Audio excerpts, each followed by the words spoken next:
আজকে আমার আপুদের সাথে একটা নিনজার টেকনিক শেয়ার করব। কিভাবে ভাইয়াদেরকে হাতের মুঠোয় রাখতে পারবেন। আমি আমার হাজব্যান্ডকে সব সময় ওর ভালো মন্দ দিকটা আমি দেখি, সব সময় কি করলে ও খুশি থাকে, কিভাবে তার মন খুশি করা যায়, আমি এই দিকটা খুব ভালো করে জানি। আজকে আপু ভাইয়াদেরকে এই টেকনিকটা শিখিয়ে দিব, বিশেষ করে আপুদেরকে, যেন আপুরা ভাইয়াদের মন খুশি করে ভাইয়াদেরকে হাতের মুঠোয় রাখতে পারে। আপনাদের সাথে কথা বলতে বলতে আমি আমড়া কেটে নিয়েছি। এদিকে আমি আমড়াটা খেয়ে নিচ্ছি লবণ মরিচ দিয়ে। এভাবে ঝাল ঝাল আমড়া খেতে কেন জানি খুবই ভালো লাগে। তারপর চলে আসলাম রান্না। এখানে আমি ভাত বসিয়ে দিয়েছি, আর আমার হাজব্যান্ডের পছন্দের লাল আটার রুটি আমি হাফ সেকা দিয়ে নিচ্ছি সকালবেলার জন্য। আমি সবসময় চেষ্টা করি আপনাদের ভাইয়া যে খাবারটা বেশি পছন্দ করে, যে ফলটা বেশি পছন্দ করে, যে জিনিসটা বেশি পছন্দ করে, আমি সবসময় তার জন্য রেডি করে রাখি। এই যে সে লাল আটা রুটি খেতে পছন্দ করে, আমি দেখেন তার জন্য রুটি হাফ সেকা দিয়ে করে নিচ্ছি, কারণ সকালে আর রাত্রে আমার জন্য এটা খুবই প্রয়োজন হবে। তখন আর আমাকে তাড়াহুড়ো করে রুটি বেলতে হবে না। তারপর আপনাদের ভাইয়া আমার ভালো মন্দ দিকটা যেমন দেখে, আমারও তো প্রয়োজন তার ভালো মন্দ দিকটা দেখা। আমি সব সময় তার আলমারি গুছিয়ে রাখি, তার ড্রেসগুলো সুন্দর করে গুছিয়ে রাখি। তারপর তার খাবার দাবার সে আসার আগে আমি সব কিছু রেডি করে রাখি। একটা মানুষ যখন তার সব কিছু টাইম মতো পাবে, সব কিছু সামনে পাবে, কোনো খোঁজাখুঁজি করা লাগবে না, কোনো কিছু করতে হবে না, সব কিছু চোখের সামনে থাকবে, সেই মানুষটা তখন আপনাকে খুব বেশি শ্রদ্ধা করবে, ভালোবাসবে। আর একটা হাজব্যান্ড তার ওয়াইফের কাছে কী চায় বলেন?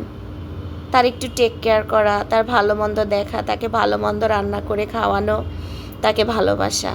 আর আমরা মেয়েরা যেমন হাজব্যান্ডের থেকে ভালোবাসা চাই, টেক কেয়ার চাই, ঠিক তেমনই তো সেও আমাদের কাছে চায়। তাই বলবো সব আপুদেরকে, অবশ্যই ভাইয়াদেরকে এভাবে টেক কেয়ার করবেন।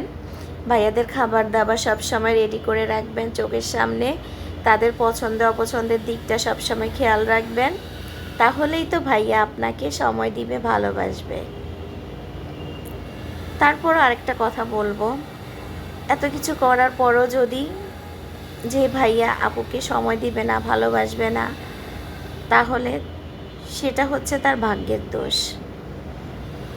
আমাদের ভাগ্য বলতেও একটা জিনিস আছে। আমরা যতই চেষ্টা করি না কেন, ভাগ্যে যদি না থাকে ওই জিনিসটা আমরা কখনোই পাই না। তাই চেষ্টা করব সফল হওয়ার জন্য। আমার ভিডিও যারা দেখা শুরু করেছেন, প্লিজ একটা লাইক দিয়ে শুরু করবেন। আপনাদের একটা লাইক আমার ভিডিওকে আরও অন্যান্য আপু ভাইয়াদের কাছে পৌঁছে দিতে সাহায্য করবে। আর যদি ভালো লাগে একটা কমেন্টস করে জানাতে পারেন। আর যদি বেশি ভালো লাগে মন থেকে একটা সাবস্ক্রাইব করবেন।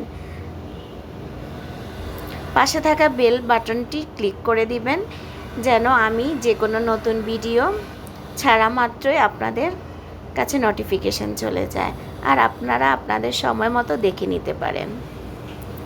আমিও কিন্তু সব আপুদের ভিডিও, ভাইয়াদের ভিডিও, যাদের ভিডিও আমি দেখি, সবার ভিডিওতে অল অপশান ক্লিক করে রেখেছি, যেন ছাড়া মাত্রই আমার কাছে চলে আসে, আর আমি আমার সময় মতো দেখে নিতে পারি। এখানে আজকে আমি সিম দিয়ে, আলু দিয়ে, টমেটো দিয়ে ইলিশ মাছ রান্না করব, আর ইলিশ মাছের মাথা দিয়ে কচুরমুখী রান্না করব। এখন কিন্তু ইলিশের সিজন, তাই ইলিশ মাছ খেতে কিন্তু ভালোই লাগে, কিন্তু টাকার পরিমাণটা একটু বেশিই লাগে। যখন অফ সিজন থাকে তখন কিন্তু ইলিশের গায়ে হাত দেওয়া যায় না, এত দাম। তারপর কি করব, মেহমান আসলে তো ইলিশ মাছ খেতেই হয়, কিন্তু মাঝে মাঝে না মনে হয় ইলিশ মাছ খাওয়ার চেয়ে না খাওয়াই ভালো। যে পরিমাণ টাকা দিয়ে আমরা ইলিশ মাছ কিনবো, সেই পরিমাণ টাকা দিয়ে কিন্তু আমরা অন্যান্য মাছের বাজার করে, মাংসের বাজার করে আমরা আমাদের সংসারটা চালাতে পারি। আমরা গৃহিণী, আমাদেরকে সব দিকেই খেয়াল রাখতে হবে। তারপর এই যে দেখেন আমি সিমগুলা দিয়ে দিলাম, মশলা কষানো হয়ে গেছে। আমি কিন্তু আজকে ঝাল ঝাল করে সিমটা রান্না করব। সিম তরকারি আসলে প্রথম যখন সিমগুলা বের হয় তখন কিন্তু খেতে ভালোই লাগে। এখানে আমার সিমটা কষানো হয়ে গেছে। এখন আমি ঝোলের পানি দিয়ে দিলাম পরিমাণ মতো, আর এখন আমি মাছ দিয়ে দিব।